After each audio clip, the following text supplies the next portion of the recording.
여러분 안녕하십니까? 이스라엘이 본토를 향한 이란의 대규모 공습에 즉각 보복 의지를 표명했습니다. 이란도 보복에 대비해 주요 공항 항공기 운항을 취소했고 주유소는 기름을 사재기하려는 인파로 북새통을 이뤘습니다.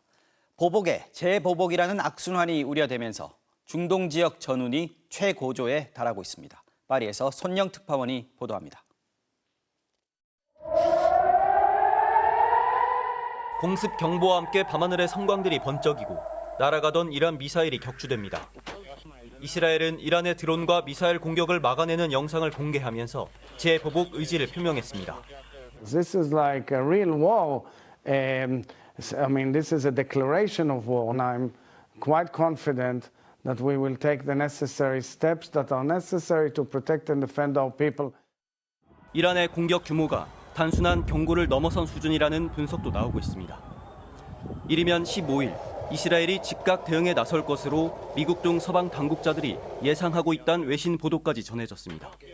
하지만 이어진 이스라엘 전시 강요 회의에선 보복 시기와 방법에 대한 의견이 엇갈리면서 명확한 결론을 내리지 못했습니다.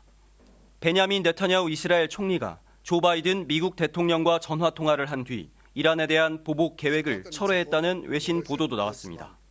이란이 인접국인 튀르키예를 매개로 공습 규모 등을 미국과 조율한 정황도 알려졌습니다. 시리아에 위치한 이란 영사관이 공격당한 것에 대한 대응 조치일 뿐 그 이상의 공격은 없다는 뜻을 미리 전했다는 겁니다. 하지만 이란은 이스라엘의 재반격에 대비해 주요 공항 항공기 운항을 전면 취소했습니다. 기름을 사재기하려는 인파들로 주유소는 북새통이 됐습니다. 이미 두 개의 큰 전쟁으로 많은 인류가 고통과 불안 속에 살고 있습니다. 보복에 재보복을 하는 악순환의 고리를 끊어낼 수 있을지 또 다른 전쟁으로 확전될지는 이스라엘의 다음 전시강요 회의에서 결정될 것으로 보입니다. 파리에서 MBC 뉴스 손영입니다. 중동에서 전면전 위기가 고조되자 미국은 긴박하게 움직였습니다. 이스라엘에는 신중한 대응을 촉구했고 주요 선진국은 물론이고 중동 국가들과도 긴밀히 협의하며 상황 관리에 나섰습니다. 워싱턴 연결해 알아보겠습니다. 김수진 특파원, 미국이 상당히 바쁘게 움직이고 있어요. 그만큼 상황을 심각하게 보고 있다는 거죠? 네, 바이든 대통령은 G7 정상들과 화상회의를 했고요. 유엔에서는 안보리 긴급회의도 열렸습니다. 미국은 이스라엘 지지를 밝히면서 반격에는 분명히 반대했습니다. 이란의 공격으로부터 방어에 성공했는데 보복할 이유가 없다는 겁니다. 또 방어에는 미국뿐 아니라 영국과 프랑스 등 다른 나라들도 동참했는데요. 중동 국가인 요르단도 있었습니다. 요르단은 정당 방위라고 표현을 했는데 이란 미사일과 드론이 요르단 영공을 통과하자 격추했습니다. 백악관은 믿을 수 없는 성공이라고 했습니다. 직접 들어보시죠. This was an incredible success, really proving Israel's military superiority and just as critically, their diplomatic superiority, that they have friends around the world that are willing to help them. 그동안 미국은 이란에 맞서 사우디 같은 중동 국가를 규합하기 위해 공을 들여왔습니다. 하지만 가자 전쟁으로 중동 여론이 아주 나빠졌죠. 이런 상황에서 이란의 공습으로 일시적인 동맹이 맺어진 셈입니다. 바이든 대통령은 네타냐후 총리에게 신중하고 전략적으로 생각하라고 했는데요. 주변국 반대를 무릅쓰고 이란에 반격할 때가 아니라는 겁니다. 미국 말을 들으면 다행인데 그래도 만에 하나 이스라엘이 이란에 대한 반격에 나서지 않을까 우려가 가시지 않고 있는데요. 네, 미국이 반대하는데 반격할 수 있을지 쉽지는 않아 보입니다. 이란과 이스라엘은 국경을 맞대고 있지 않습니다. 두 나라 사이에 요르단과 시라크, 시리아 등 다른 국가들이 자리 잡고 있고요. 주변국의 협조나 묵인 없이는 교전이 쉽지 않은 곳입니다. 물론 전면전이 아니더라도 어떤 식으로든 보복에 나설 가능성은 충분합니다. 미국은 이번 사태를 계기로 중동 국가와 적극적으로 접촉하고 있는데요. 바이든은 요르단 국왕과 통화를 했고요. 블링컨 국무장관은 사우디와 이집트, 터키 등 중동 국가 외교장관들과 잇따라 전화를 했습니다. 지금 이곳 아침인데요. 오늘 낮엔 바이든과 이라크 총리가 회담할 예정입니다. 전부터 잡혀있던 일정이지만 중동 상황이 주로 논의될 수밖에 없는 상황이죠. 어떤 얘기가 오갈지 주목됩니다. 지금까지 워싱턴에서 전해드렸습니다. 네, 이스라엘은 팔레스타인 하마스와 가자 전쟁을 치르면서도 레바논의 헤즈볼라, 시리아 등 주변을 공격해왔습니다. 가자 전쟁에 집중하기에도 버거울 만한데 이스라엘은 왜 국경을 맞댄 다른 나라들과도 교전을 이어가고 있을까요? 그 배경을 전재홍 기자가 짚어봤습니다. 이번 이란의 보복 공격을 초래한 직접적인 원인은 시리아에 있는 이란 영사관을 이스라엘이 폭격한 겁니다. 앞서 지난해 12월 이스라엘은 시리아의 수도 다마스쿠스와 인근의 국제공항을 연이어 폭격하기도 했습니다. 북쪽에서 국경을 맞대고 있는 또 다른 국가인 레바논. 이곳에서는 가자 전쟁 발발 이후 끊임없이 포탄과 미사일이 양쪽을 오가며 교전이 이어지고 있습니다. أن تذهب هذه الجبهة إلى تصعيد إضافي أو إلى حرب كاملة أو القلق من أن تتدحرج هذه الجبهة. 이스라엘이 이처럼 확전에 대한 우려를 마다 않고 주변국을 공격하는 것은 미국 등 국제사회의 전쟁에 대한 비난을 돌리고 그들의 지원을 묶어두려는 전략이라는 분석이 나오고 있습니다. 이란의 시리아 영사관 폭격이 있기 직전 미국은 유엔 안보리에서 가자 전쟁 휴전 결의안에 기권을 택해 통과를 허용했습니다. We fully support some of the critical objectives in this non-binding resolution. 가자 지구에서 민간인 피해가 극심한 가운데 국내외 여론이 악화되자 미국 바이든 행정부가 이스라엘의 전쟁을 빨리 마무리 지으라는 압력을 높인 겁니다. 하지만 이스라엘의 이란 영사관 공격 이후 이란의 보복 위협 앞에 바이든 행정부는 다시 이스라엘을 지지하는 쪽으로 돌아설 수밖에 없었습니다. 바이든 대통령은 이란의 보복 공격이 임박하자 휴가에서 긴급 복귀해 이란과 이란 대리 세력의 위협으로부터 이스라엘의 안보를 지키겠다는 우리의 공약은 철통 같다고 강조했습니다. He's the elected leader of their government. We're going to continue to work with him, advise him, provide counsel and perspective.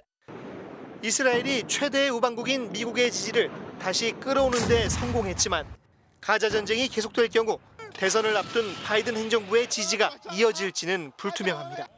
MBC 뉴스 전재홍입니다. 이렇게 중동 지역의 확전 위기가 고조되면서 당장 오늘 외환 시장에선 원달러 환율이 1,400원에 바짝 다가섰습니다.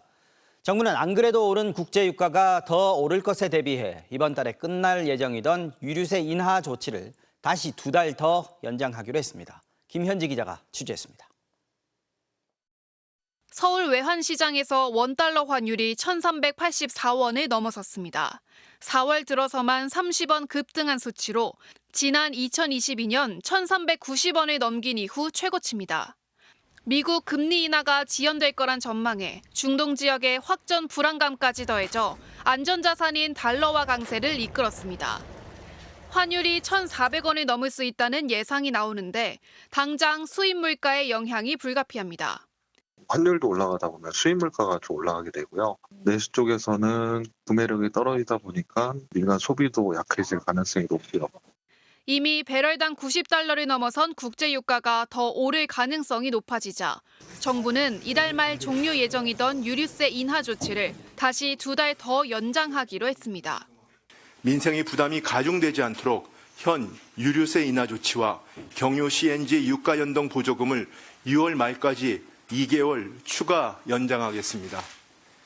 이에 따라 휘발유 기준 유류세는 리터당 820원에서 615원으로 지금처럼 205원 내린 상태로 유지됩니다. 유류세 인하 조치는 지난 2021년 11월 시행된 이후 이번까지 9차례 연속 연장됐습니다.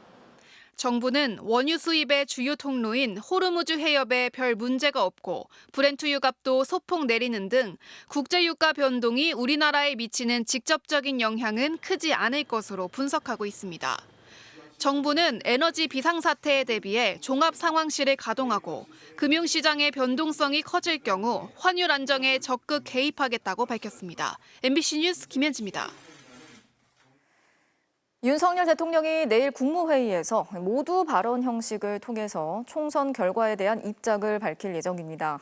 여당이 참패한 결과에 담긴 민심을 수용해서 민생을 국정의 최우선으로 두겠다는 입장을 강조할 것으로 전해졌는데요.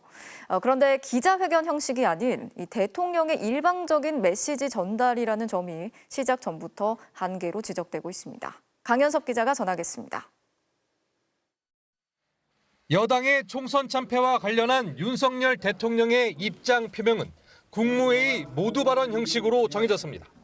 총선 결과에 담긴 민심을 수용해 민생 중심으로 국정을 확고히 챙기겠다는 메시지가 담길 것으로 보입니다. 서민과 자영업자의 아픔을 충분히 살피지 못했다는 데 대한 반성의 입장도 담길 것으로 알려졌습니다. 총선 이후 한덕수 국무총리와의 첫 주례회동에서 윤 대통령은 국정의 우선순위는 민생 또 민생이라고 강조했습니다. 남은 3년여의 임기 동안 여소야대가 상수가 된 만큼 야당과의 협력 방침에 대한 메시지도 나올 것으로 관측됩니다. 민주당 이재명 대표와의 회담에 대한 입장도 담길지 주목됩니다. 민심 정치와 소통 강화를 위한 조직 개편 방향에 대한 내용도 담길 것으로 전해졌습니다.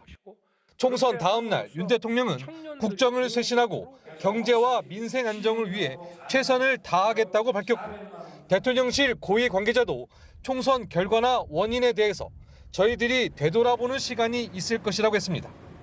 이후 윤 대통령은 외부 일정을 잡지 않고 숙고에 들어갔는데 내일 입장 표명은 총선 결과에 대한 윤 대통령의 대답입니다. 다만 일방적인 메시지 전달이란 한계는 시작 전부터 지적됐습니다. 실질적인 반성, 실천적인 반성을 하기 위해서는 윤석열 대통령께서 국민들이 대선에서 질문하는 기자의 질문을 받을 수 있게끔 기자회견 방식을 채택을 하셔야 된다. 변화의 주체는 결국 대통령이어야 한다는 요구는 총선 결과에 대한 모든 평가의 핵심입니다. 쇄신과 소통, 협치, 내일 대통령의 발언 수준이 이런 요구들에 대해 어느 정도의 답을 줄 수 있을지가 관건입니다. MBC 뉴스 강현서입니다. 윤석열 대통령의 입장 발표와 별개로 후임 국무총리, 비서실장의 인선도 관심을 모으고 있습니다. 대통령실은 이르면 이번 주 안에 내정을 마칠 계획인데요. 그런데 막상 사람을 찾기가 쉽지 않아서 구인난으로 애를 먹고 있다는 평가도 나오고 있습니다. 조희원 기자가 취재했습니다. 윤석열 대통령의 세 번째 비서실장에게 부여될 책임은 어느 때보다 막중합니다. 중간평가 성격의 총선에서 기록적 참패로 이완된 국정 동력을 회복하고 여당의 수평적 당정관계 요구와 거대 야권의 공세를 막후에서 조율해야 하기 때문입니다. 가장 유력하게 점쳐지는 후임은 이재명 민주당 대표와 맞붙었다 낙선한 원희룡 전 국토교통부 장관입니다. 사실상 내정됐다는 보도까지 나왔지만 당사자는 연락받은 게 없다고 합니다. 당 안팎에서는 당권 혹은 대권을 염두에 둔 원 전 장관으로선 희생을 요구받는 비서실장에 뜻을 두기 어렵다는 관측이 나옵니다. 정진석 의원과 장제원 의원, 이정현 전 의원 등도 들은 게 없다, 입장 표명할 때가 아니라며 난색을 표했습니다. 야당의 국회 인준동의가 필수인 국무총리는 친윤 성향 인사들을 배제해야 하는 탓에 후임 찾기가 더 힘겨워 보입니다. 유력 후보로 하마평에 오르내리는 권영세 의원은 스스로 선을 그었습니다. 총리 입각하신다는 지금. 지금은 그거가 아무 생각도 하고 있질 않을 거예요. 지금 그건 낭설이라고 봐요. 당내에서도 권 의원이 이태원 참사 발생 지역의 현역 의원인데다 현 정부 내각 출신인 점이 쇄신 흐름과 맞지 않는다는 분위기입니다. 현 21대 국회에서 두 차례 원내대표를 지냈던 주호영 의원은 야권에서도 비교적 무난한 평가를 받고 있지만 본인은 제안을 받지 않았다는 입장입니다. 여당의 한 관계자는 이번 총선에서 윤 대통령과 가깝지 않은 중진들이 대거 당선된 만큼 정병국, 김세연 전 의원 같은 친유승민계 인물을 등용하라는 의견도 있다고 전했습니다. 대통령실은 당초 이번 주 안에 인선을 마무리할 계획으로 전해졌습니다. 하지만 인물난이 해소되지 않을 경우 인사쇄신을 통한 총선 패배 수습에 차질이 빚어질 가능성도 제기됩니다. MBC 뉴스 조희원입니다. 총선 패배 이후 지도부 공백 사태가 이어지고 있는 국민의힘은 오늘 4선 이상 중진들이 총회를 열고 수습 방안을 논의했습니다.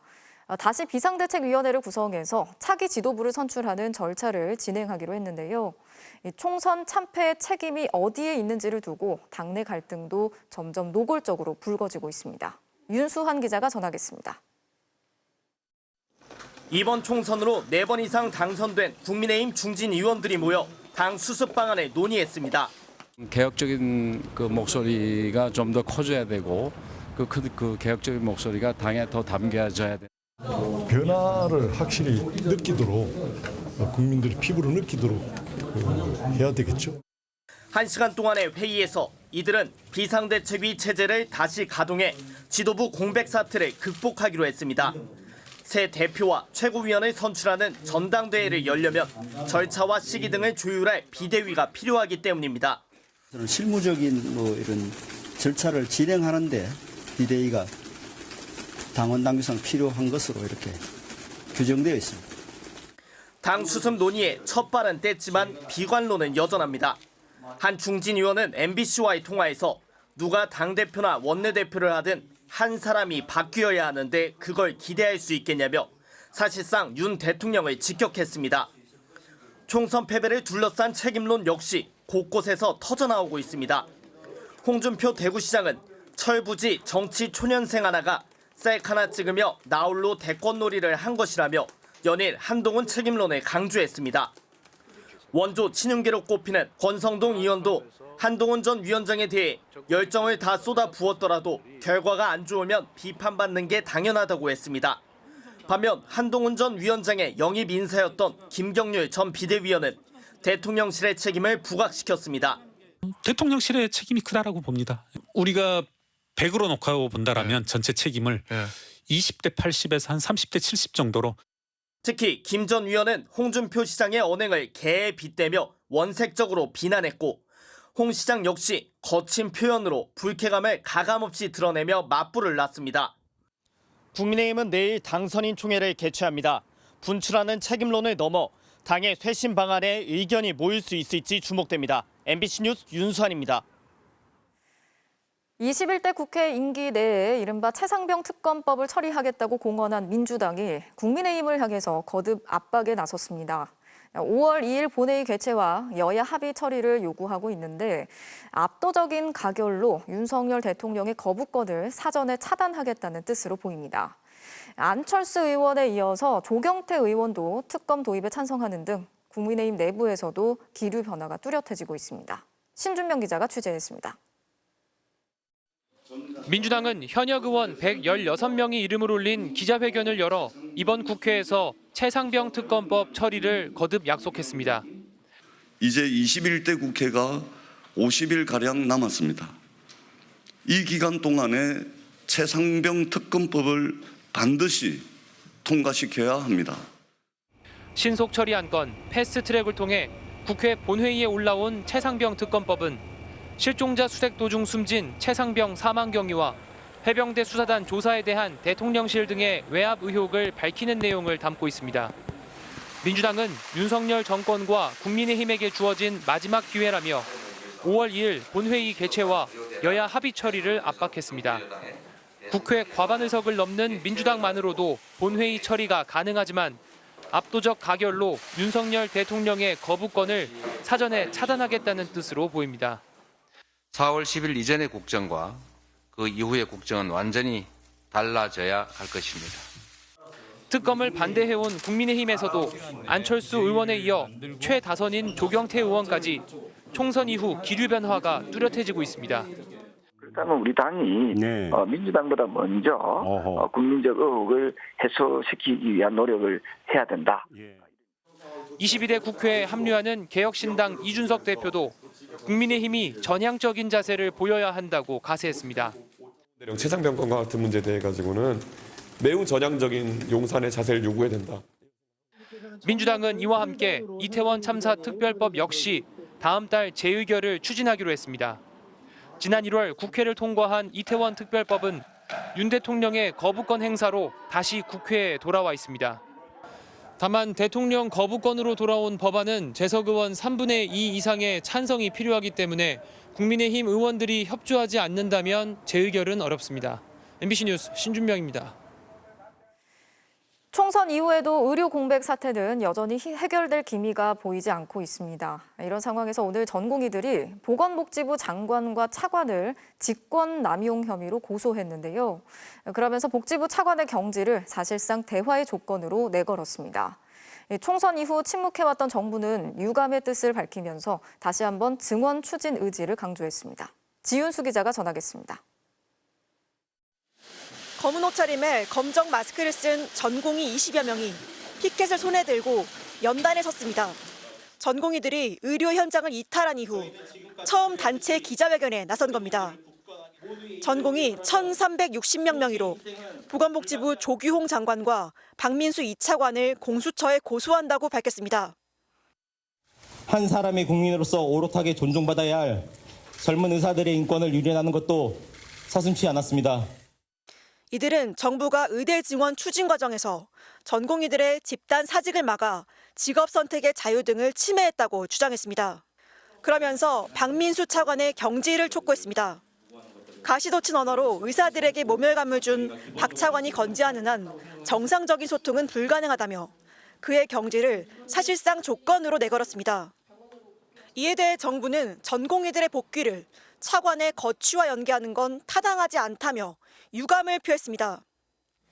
총선 이후 닷새 만에 복지부는 첫 공개회의를 열어 의료개혁 의지에 변함이 없다고 강조했습니다. 이번 주 4월 18일 의료계가 대안을 내면 경청하겠다는 입장도 반복했습니다. 의료계는 과학적 근거를 바탕으로 한 통일된 대안을 조속히 제시해 주시기 바랍니다. 의정 갈등을 해결하기 위해 이재명 민주당 대표가 공론화 특별위원회를 구성하자고 제안한 데 대해서 대통령실은 기존에 추진해온 사회적 협의체 구성이 우선이라며 선을 그었습니다. MBC 뉴스 지은수입니다.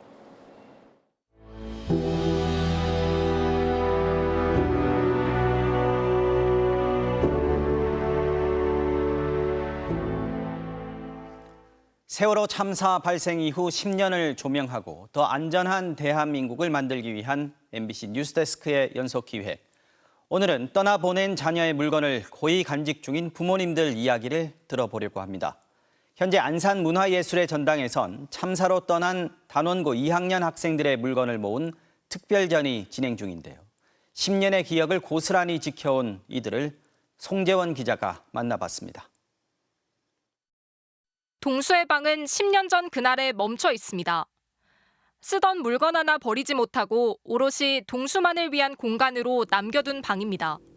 자주는 못 들어요. 그래도 아무래도 많이 생각나고 이제 주기가 다가오니까.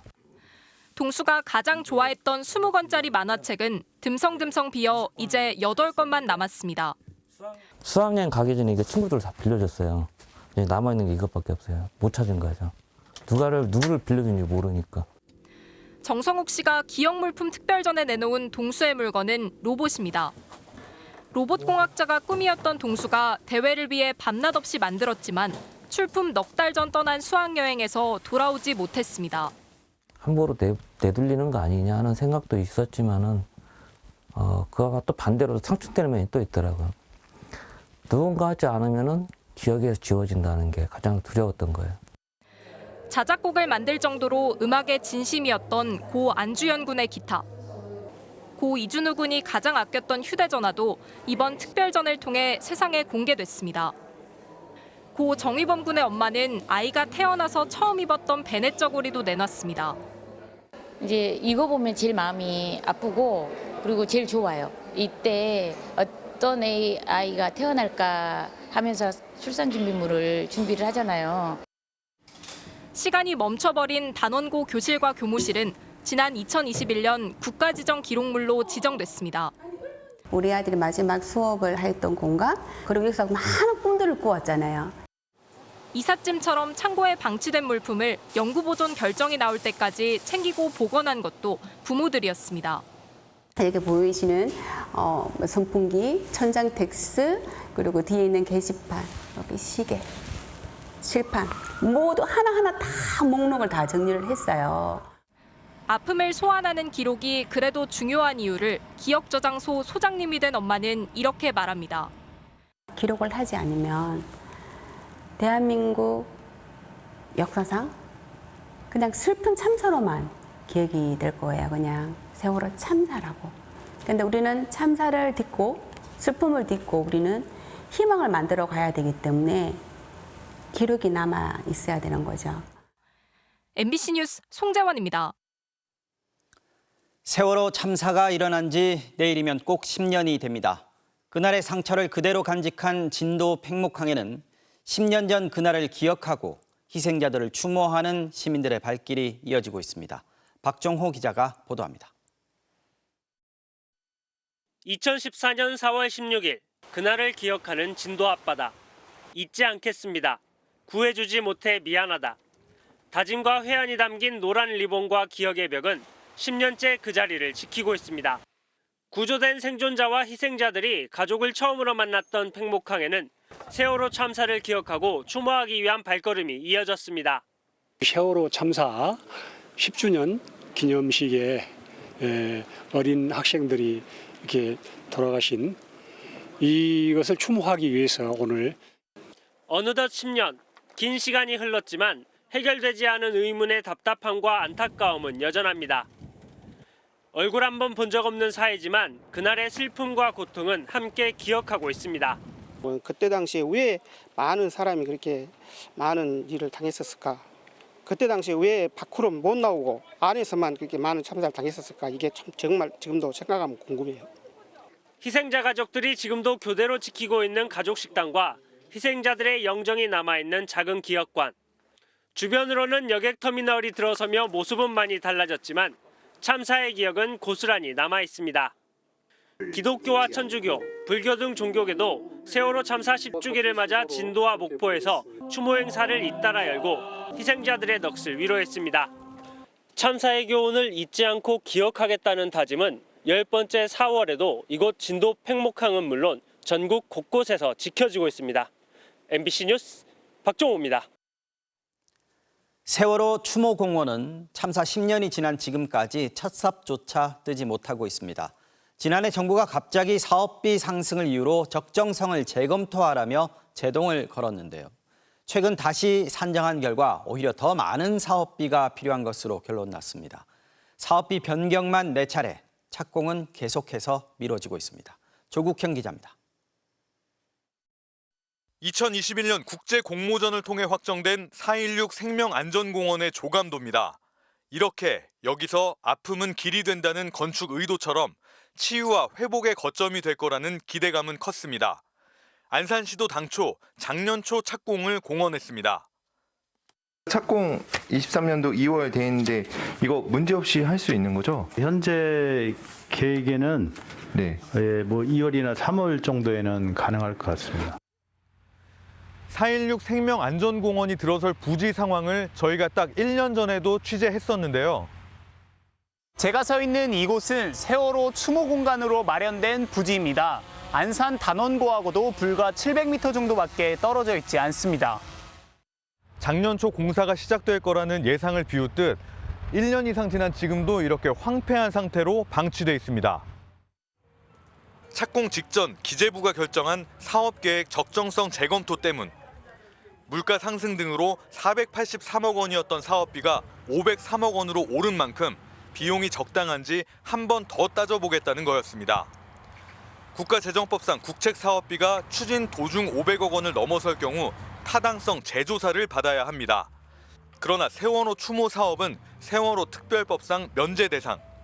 이에 기재부가 타당성 재조사와 비슷하지만 부처 재량만으로 가능한 적정성 재검토를 꺼내든 겁니다. 기재부 요청으로 재검토에 착수한 KDI는 11억 원을 깎은 492억 원이 타당하다는 결론을 제시했습니다. 그런데 최종 사업비는 여기서 또 바뀌었습니다. 정보 공개 청구를 통해 입수한 안산시의 최근 공문입니다. 적정성 재검토 결과를 반영해 공사 면적을 411제곱미터 줄이는 등 비용 절감 노력을 거쳐 다시 산정했다는 총 사업비는 509억 원. 기재부가 적정성 재검토를 지시한 이유인 503억 원보다 오히려 6억 원가량 더 늘어난 겁니다. 예상 완공 시점도 2026년으로 미뤄졌습니다.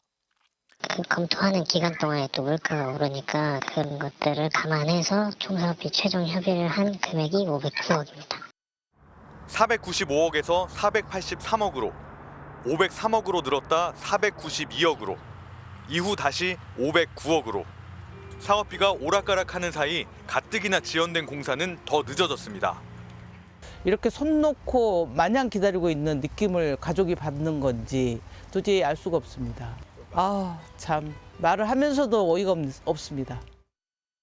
안산시는 시원엔 착공하겠다고 하지만 처음부터 다시 해야 하는 행정 절차 등을 고려하면 또 늦어지는 것 아니냐고 유족들은 우려하고 있습니다. MBC 뉴스 조국현입니다.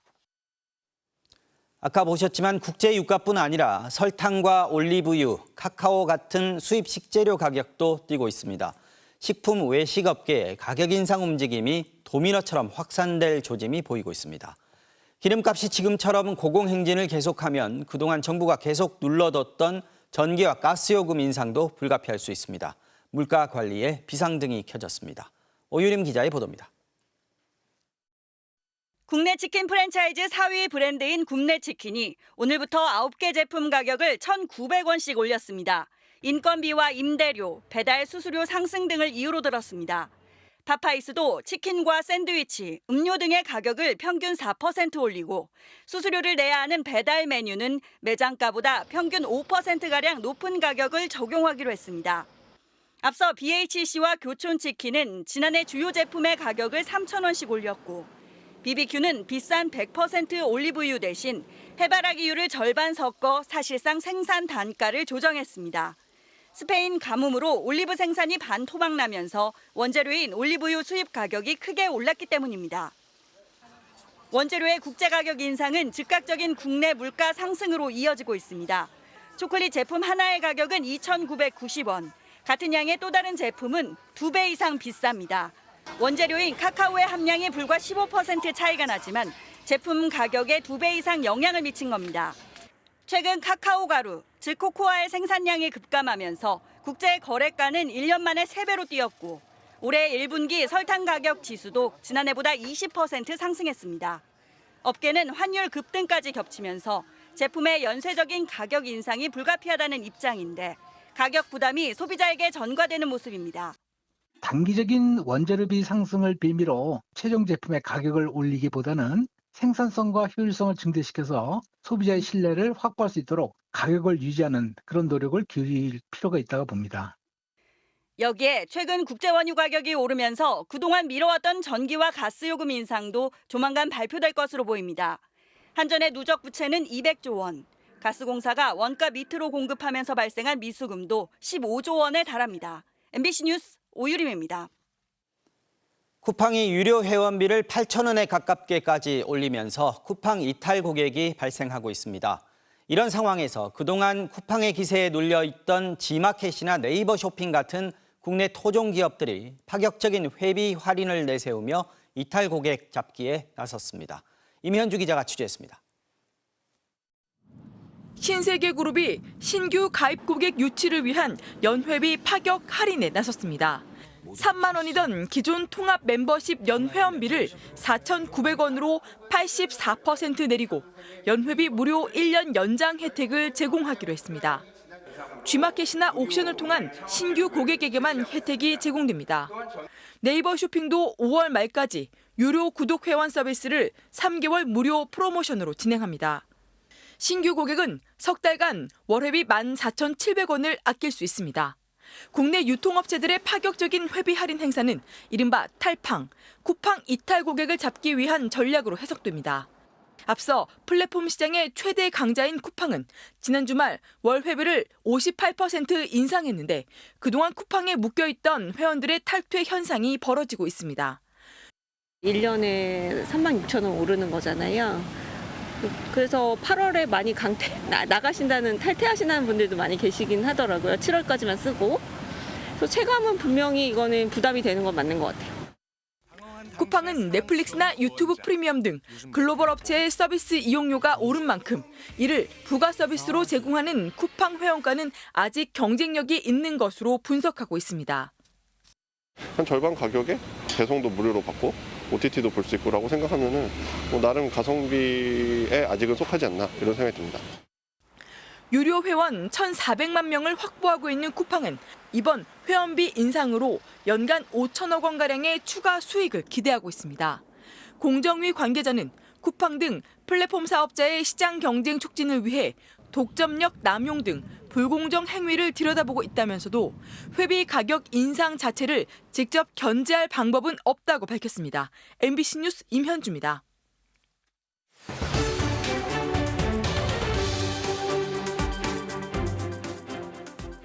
네, 앞서 보신 국내 유통기업들의 이런 움직임.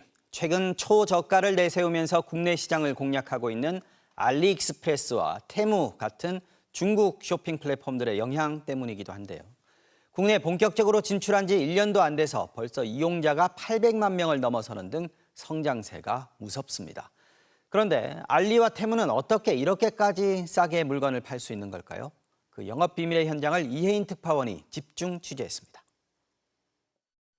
중국 최대 공산품 도매 시장인 저장성의 이웃시장.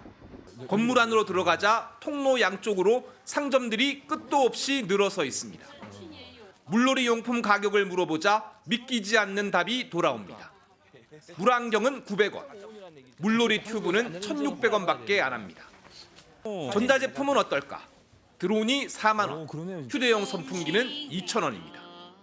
这个是只能是这样的，这个是可以旋转的。 EU에 없으면 전 세계 어디에도 없는 것이라는 말이 있을 정도로 중국을 세계의 공장으로 만든 핵심 기지가 바로 이곳 이웃시장이었습니다. 이곳에는 이런 상가가 10만 개 정도 있는데 둘러보는 데만 적어도 일주일 정도가 걸린다고 합니다. 가장 큰 고객 중 하나는 우리나라 업체들. 도매로 물건을 대량 구매해 국내 소매 판매점에 납품하거나 국내 온라인 쇼핑몰에서 직접 판매합니다. 像韩国人他喜欢这些啊，珠子多一点的，像这些啊都是出韩国的比较多。 하지만 알리바바와 테무가 직구를 무기로 한국 시장에 진출하면서 이곳 생태계도 변화하고 있습니다. 공장도 갖고 있는 이 목베개 가게는 최근 알리바바와 테무의 모회사인 핀더더에서 소매 판매를 시작했습니다. 比如说像这13块4，他们价格一般在35左右吧，35、40这样子。 중국 현지 공장과 한국의 소비자가 직접 연결된 것인데 알리테무의 초저가 상품의 비결이 바로 이겁니다. 이웃시장 상품을 거래하던 한국 업체들은 생존 위기에 내몰렸습니다. 절반 이상은 이미 철수했고요. 예를 들면 1,000명이라 가정하면 반 이상은 철수한 것 같고요. 그다음에 앞으로 더 많이 들어가지 않을까 싶거든요. 한국 업체들은 역차별을 주장합니다. 이웃시장 물건을 국내에 팔려면 관세와 각종 검사 비용을 부담해야 하는데 해외 직구는 가격이 $150 이내일 경우 관세가 면제되고 각종 안전 인증도 받을 필요가 없다는 겁니다. 많은 생활 공산품이 $150 이하인데 최소한의 안전 검증도 없는 건 결국 소비자 피해로 돌아올 수밖에 없다고 강조합니다. 기존의 한국 소상공인에게 요구했던 그런 인증이라든가 모든 절차를 테무나 다른 국가에 있는 직구 회사에도 적용을 해라. 더 해라도 아니고 똑같이 적용해라. 똑같은 세금을 내게 하고 똑같은 검사를 받게 하고 똑같은 소비자 보호법을 적용해라. 알리와 테무는 해외 시장 공략을 위해 막대한 광고비를 집행하고 중국 판매자들에게 보조금까지 지급하고 있습니다. 그러다 보니 이커머스 시장뿐만 아니라 중국 직구 제품들과 경쟁해야 하는 국내 중소기업들의 몰락을 우려하는 목소리도 나옵니다. 어떤 경쟁 업체를 좀 견제하기 위해서 또 앞서기 위해서 파격적인 마케팅을 하는 것이지 어차피 이 사람들도 이익을 창출을 해야 되는데 매번 손해를 보면서까지 그렇게 할 수는 없지 않습니까? 그러면은 철수해야 되는데. 하지만 소비자들이 가성비 좋은 물건을 선호하는 건 당연한 만큼 경쟁력 확보를 위해 산업 전반에 걸친 구조적 대책이 필요하다는 지적도 나옵니다. 특이한 기술, 특화라든가 이런 게 가미된 상품이 아니라면 중국 시장을 따라갈 수가 없죠. 아직도 중국에는 인건비가 10배 싼 곳이 많습니다. 베이징에서 MBC 뉴스 이혜인입니다. 충북 청주의 수돗물에서 며칠째 이렇게 흙탕물이 나오고 있습니다. 아파트와 주택 등 5천여 세대의 주민들이 큰 불편을 겪고 있는데요. 불과 넉 달 전에도 비슷한 일이 있었는데 문제는 지금 당장 상황이 나아지더라도 흙탕물이 또 나올 수 있다고 합니다. 이지형 기자가 취재했습니다. 지난 휴일 저녁 파출소 앞에 긴 줄이 늘어섰습니다. 지자체에서 나눠주는 생수를 기다리는 중입니다. 이 부근 아파트 단지와 빌라촌 수돗물에서 흙탕물이 섞여 나와 이틀째 물을 사용하지 못하고 있는 겁니다. 단수 혹은 물 지급 관련 뭐 문자로 뭔가를 받은 게 아직도 한 번도 없어요. 날 수도 있고 막 뭐 개선하면 되는데 왜 행정부에서는 아무것도 안 하냐고요. 아직. 특히 흙탕물이 나오고 있다는 사실을 모른 채 오염된 수돗물을 마신 주민들이 많았습니다.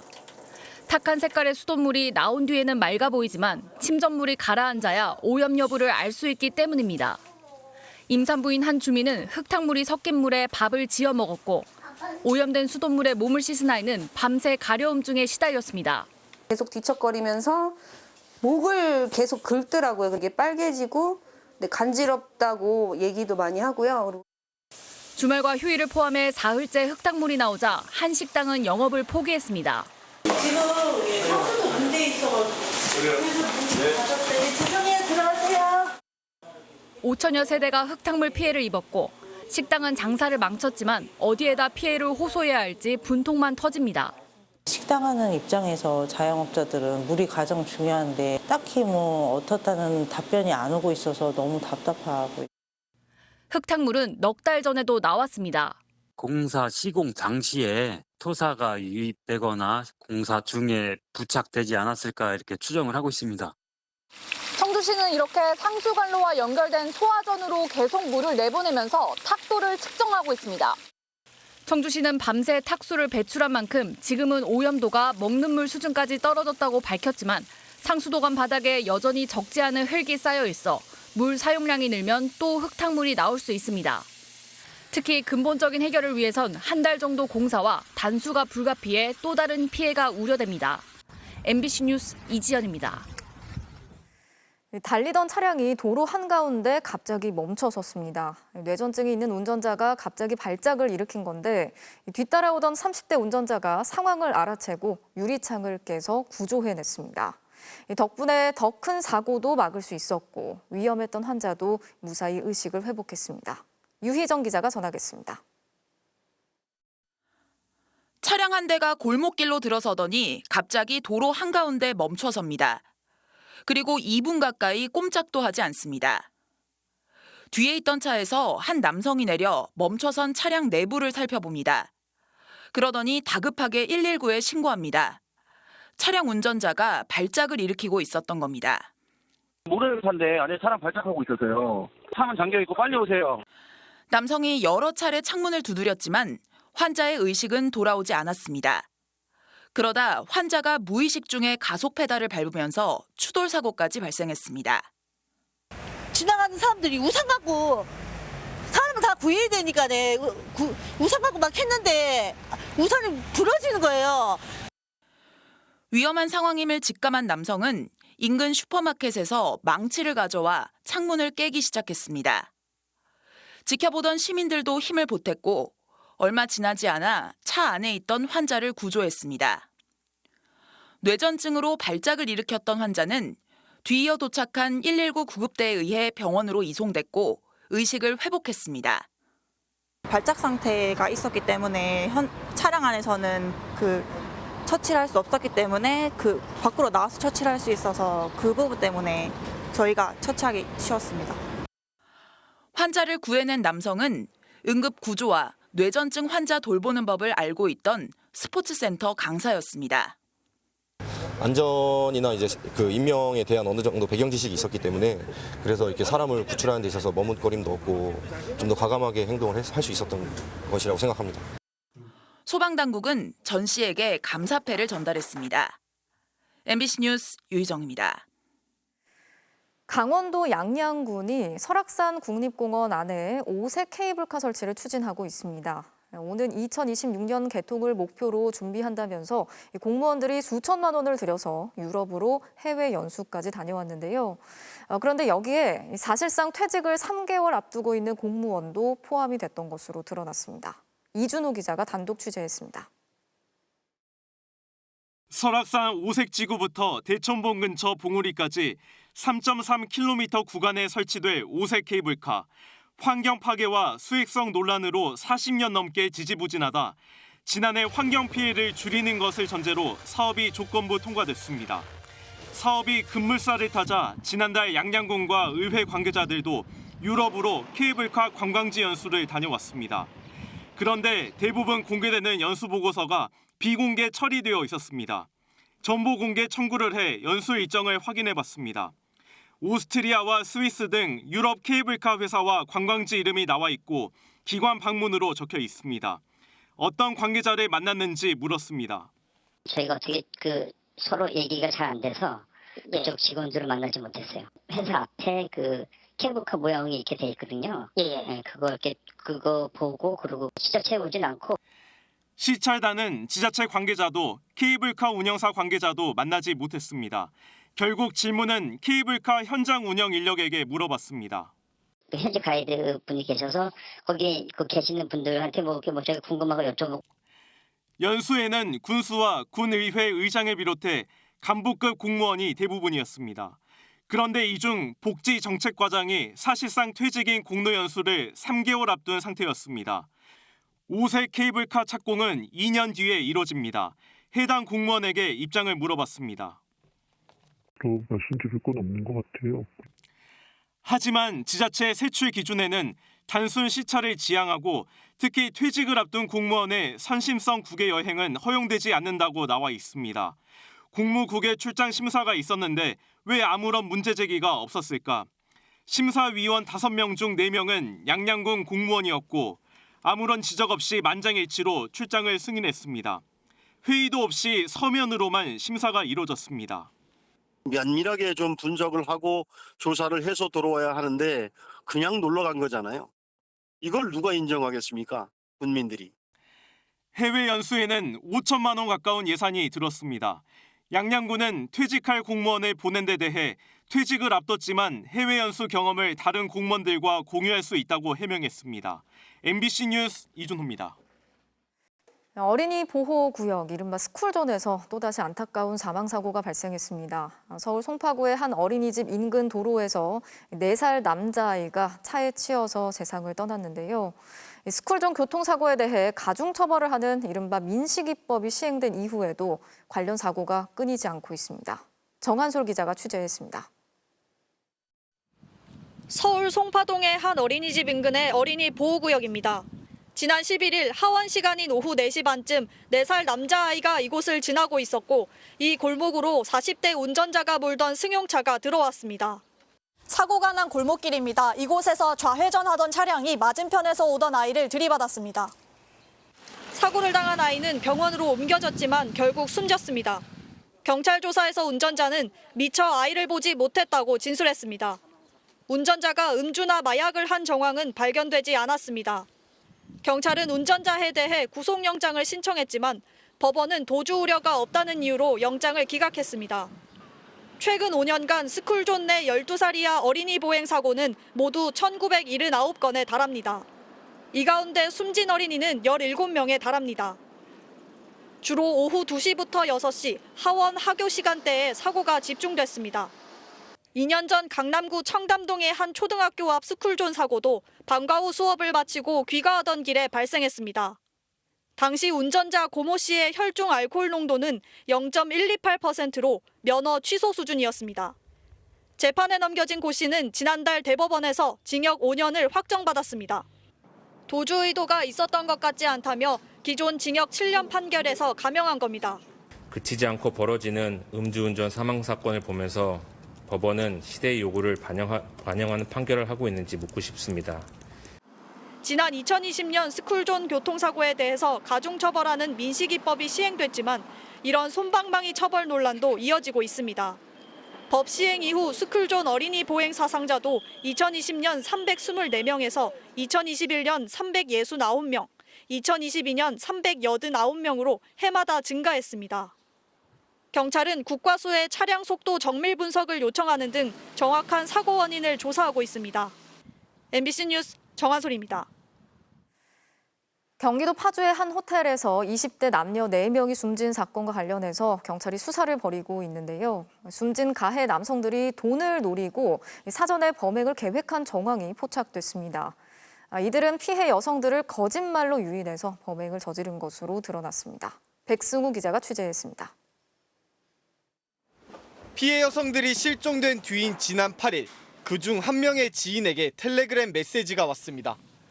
보낸 이는 피해 여성으로 오빠라고 부르며 일을 준비하다가 잘못돼 돈이 필요하다는 내용이었습니다. 하지만 지인이 곧바로 메시지를 확인하지 않자 이번에는 전화가 걸려왔습니다. 전화 속 남자는 여자가 일을 하려다 실수를 해서 6에서 700만 원이 필요하다고 했습니다. 하지만 지인은 돈이 없다며 요구를 들어주지 않았습니다. 살인사건으로 드러난 뒤 경찰 조사에서 메시지를 받은 지인은 평소 숨진 여성이 오빠라는 말을 쓰지 않았는데 문자에선 그렇게 불러서 이상했다고 말했습니다. 가해 남성들이 객실에 들어온 여성들을 제압한 후 피해자인 척 돈을 요구한 걸로 보이는 정황입니다. 가해 남성들이 범행을 미리 준비한 정황도 추가로 드러났습니다. 지난 8일 새벽 남성들이 휴대전화로 기절, 목 조르기 등을 검색한 사실이 확인된 겁니다. 범행 도구인 플라스틱 끈과 청테이프 등은 사전에 준비해 객실에 들어간 걸로 확인됐고 피해 여성들을 유인한 방법도 구체적으로 파악됐습니다. 휴대전화 분석 결과 피해 여성 한 명은 텔레그램 구인구직 채팅방에 여 딜러, 여 서빙 모집글을 올려 꿰어냈습니다. 또 과거에 안면이 있던 피해 여성 한 명에게는 가상화폐로 돈을 많이 벌었으니 함께 놀자며 역시 거짓말로 유인한 걸로도 확인됐습니다. 경찰은 피의자들이 돈을 노리고 사전에 준비한 뒤에 여성들을 유인한 것으로 보고 있다며 구체적인 범행 동기를 추가 조사하고 있습니다. MBC 뉴스 백수입니다. 미국 정부가 삼성전자에 반도체 보조금 64억 달러, 우리 돈으로 약 8조 9천억 원을 지원하기로 결정했다고 발표했습니다. 지나 러몬도 미국 상무부 장관은 이 삼성전자의 텍사스 첨단 반도체 공장의 투자를 위해서 64억 달러의 보조금을 제공할 예정이라고 밝혔습니다. 미국 정부가 삼성전자에 지원하는 반도체 보조금은 인텔 85억 달러, TSMC 66억 달러에 이어서 세 번째로 많은 규모입니다.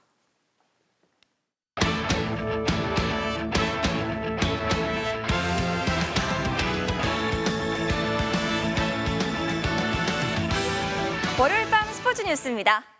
어제 프로야구 경기 도중에 벌어진 이른바 심판진의 오심 은폐 의혹이 일파만파 번지고 있습니다. KBO는 심판진을 직무 배제하고 자동 투구 판정 시스템의 문제점도 보완하기로 했습니다. 이명노 기자입니다. 스트라이크 콜을 놓친 뒤 실수를 덮으려던 노골적인 대화는 말 그대로 충격이었습니다. 이거는 우리가 빠지는 국민이 그거밖에 없는 거예요. 음성은 볼이야. 알았죠? 볼이라고 나왔다고 이렇게 하시라고 우리가 안 깨지려면 일단 그렇게 하셔야 됩니다. 말 들으라고 그렇게 남자는 소리가 들렸거든요. 이런 소리 하지. 삼진으로 끝났어야 할 이닝이 이어지면서 심판진은 승부 조작이나 다름없는 상황을 자초했습니다. 적나라하게 노출된 오심 은폐 사태에 대해 KBO는 3명의 심판을 직무 배제하고 인사위원회에 회부했습니다. 자동 투구 판정 시스템의 허점도 드러났습니다. 주심 외의 삼루심도 장비를 통해 스트라이크 콜을 들었지만 제때 정정하지 못했습니다. 단 2명의 귀에만 의존하는 한계였습니다. 당시 현장 ABS 요원이 오류를 보고했지만 심판진에게 전달되지 않았습니다. 제도는 도입해놓고 세부 대응책은 없었습니다. 우리가 정해놓은 게 없으니까 그걸 확인을 해봐야 되는 사실 한번 할게요. 지나간 걸 해야 되는 건지 확인하고 부탁한다고 그래. 이건 시간 가도 어쩔 수 없어. 판정에 대한 어필은 즉시 이루어져야 하는데 양 팀이 태블릿으로 판정을 확인하는 데 15초 넘게 걸린 것도 문제입니다. 순간적으로 지나기 때문에 ABS 판정하고 현장의 판정이 다를 때는 바로 진동을 눌러서 착오가 있다는 걸 알려야 되지 않을까. KBO는 일단 양 팀에게 심판진과 같은 수준의 무선 수신기를 지급하고 현장 ABS 요원이 적극 개입할 수 있도록 조치하기로 했습니다. MBC 뉴스 이명노입니다. 23세 이하 축구대표팀이 모레 새벽 파리올림픽 최종 예선 1차전을 치릅니다. 해외파 3명이 차출 불발됐지만 선수들은 유쾌하면서도 활기차게 결전을 준비하고 있습니다. 김태훈 기자입니다. 셀틱 양현준, 브렌트퍼드 김지수에 이어 에이스 배준호마저 차출이 최종 불발되면서 올림픽 대표팀은 시작 전부터 악재를 맞았습니다. 황선홍 감독은 공식 기자회견에서 당황스럽다면서도 K리거에 대한 믿음을 드러냈습니다. 당황스럽고 좀 아쉽게 생각을 하고 하지만 K리그 선수들의 어떤 힘을 좀 보여줘야 되는 그런 무대가 아닌가 이렇게 생각하고 있습니다. B조가 죽음의 조라면서 1차전부터 총력전을 펴겠다고 강조했습니다. 본신의 힘을 다 할 생각이고 모든 역량을 발휘해서 우리가 첫 경기를 승리로 이끌 수 있도록 최선을 다하겠습니다. 대체 선수들의 합류가 늦어져 손발을 맞출 시간은 부족하지만 여러 우려에도 23세 대표팀 훈련 분위기는 쾌활했습니다. 근데 감독님 법인카드 말고 감독님 사비로 사셔야 되는 거 아니에요? 저희도 사비 걸고 하는 건데. 일단 이기고 얘기해. 대표팀은 아랍에미리트와 첫 경기를 시작으로 중국, 일본과 차례로 조별리그를 치릅니다. MBC 뉴스 김태현입니다.